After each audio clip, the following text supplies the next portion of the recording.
कभी कभी मीठा खाने की इतनी क्रेविंग होती है कि सोचना पड़ जाता है कि क्या बनाएं और सामान भी ऐसा हो जो आपके किचन से ही मिल जाए। बिस्मिल्लाहिर्रहमानिर्रहीम। अस्सलाम वालेकुम। खुश रहें, आबाद रहें और जहाँ भी रहें हेल्दी रहें और खुश रहें। आज हम बनाएंगे क्रीमी मज़ेदार सा मीठा, वो भी सिर्फ 10 मिनट में, और जिसे आप ईद पर भी बनाकर सर्व कर सकते हैं या फिर आप इसे अफ्तार में बना लें। ठंडा ठंडा बहुत ही मज़े का लगेगा। रेसिपी को एंड तक देखें। रेसिपी बहुत ही मज़ेदार और आसान है। रेसिपी अच्छी लगे तो सब्सक्राइब कर दें और अपने फ्रेंड्स और फैमिली के साथ भी शेयर किया करें। यहाँ पर मैंने खुला दूध यूज़ किया है, तकरीबन हाफ लीटर से ज़्यादा, और साथ ही हमने इसमें 4 बड़े टेबलस्पून के करीब चीनी डाल दी है।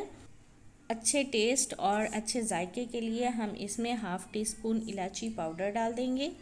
एक बार चम्मच की मदद से इसको मिक्स करके हिला लेंगे और दूध को 4-5 बॉयल आने देंगे ताकि ये मज़ीद गाढ़ा हो जाए।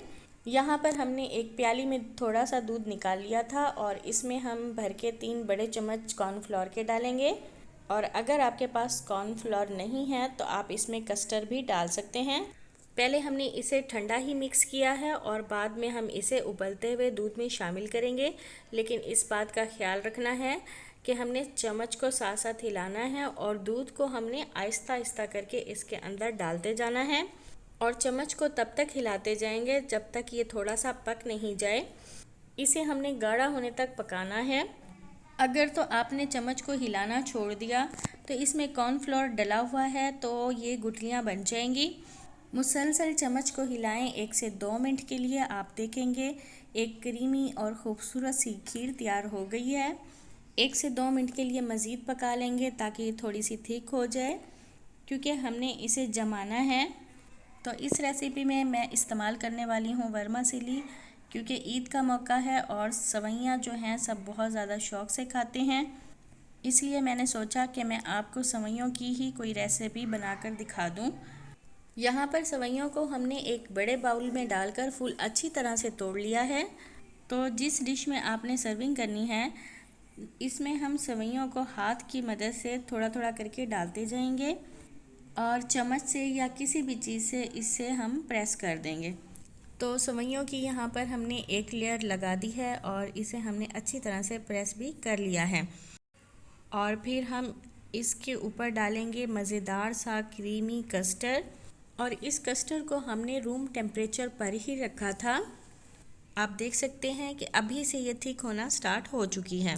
यहाँ पर कस्टर्ड की हम सिर्फ एक ही लेयर बनाने वाले हैं। सवैयों की हम डबल बनाएंगे, लेकिन सवैयाँ जो हैं हमने बहुत ज़्यादा मोटी इसके ऊपर तह नहीं लगानी, बस हल्के हल्के सी इसके ऊपर रखते जाना है और इसे कवर कर लेना है। और इसे हमने लेमिनेशन कवर से बिल्कुल बंद कर लिया है। अब हम इसे 1 या 2 घंटे के लिए फ्रीज़र में रख देंगे ताकि ये अच्छी तरह से ठंडी हो जाए। 1 घंटा हो गया है, हमने इसे निकाल लिया है। इसका कवर उतारने के बाद अब हम करेंगे इसकी मज़ेदार सी गार्निशिंग, और अब हम इसके ऊपर डाल देंगे बारीक कटे हुए बादाम और साथ ही हम इसके ऊपर किशमिश भी डाल देंगे। और ये छोटे वाले रसगुल्ले हैं जिसे मैंने हाफ़ करके उल्टा करके इसके ऊपर रख दिया है। और अब मैं आपको इसको कट करके दिखा देती हूँ। खाने में टेस्टी, बनाने में आसान और देखने में खूबसूरत ये मज़ेदार सा मीठा एक दफ़ा तो बनाना बनता है। तो इस रेसिपी को आप लोगों ने ज़रूर ट्राई करना है और फ़ीडबैक देना है कि आपको मेरी ये रेसिपीज़ कैसी लग रही हैं। अगर रेसिपीज़ अच्छी लगी है तो लाइक कर दें।